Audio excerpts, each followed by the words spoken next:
امام اعظم ابو حنیفہ کی بے ادبی نہ کرو نہیں تو ایمان جاتا رہے گا۔ اور ایسا واقعہ ایک پیش آیا جو ان کے بھی والد تھے، جن کو کہتے تھے امام عبد الجبار غزنوی، مولانا داؤد غزنوی کے والد تھے سید عبد الجبار غزنوی امرتسری، اہل حدیث کے بہت بڑے اجل عالم تھے، مولانا عبداللہ غزنوی امرتسری کے بیٹے۔ ان کی مسجد کے امام نے امام اعظم ابو حنیفہ رضی اللہ عنہ کی شان میں بے ادبی کی، تو انتظامیہ نے، اور ایسا ہی کوئی جملہ کہا ہی جو میں نے دہرایا ہے، تو انتظامیہ نے کہا کہ جی یہ بندہ ہمارا امام ہے تو امام ابو حنیفہ رحمۃ اللہ کے بارے میں ایسے جملے کہتا ہے۔ تو اپنے جو خطیب تھے اور بڑے عالم تھے ان کے پاس یہ مسئلہ لے کے گئے کہ کیا یہ صحیح کہہ رہا ہے یا نہیں۔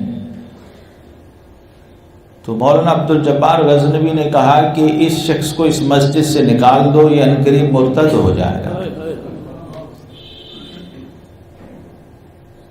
اور وہ واقعی کچھ دنوں بعد قادیانی ہو گیا۔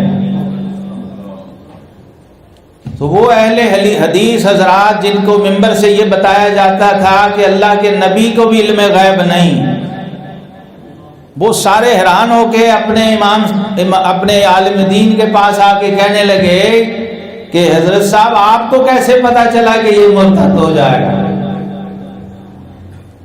یہ تو غیب کا علم ہے۔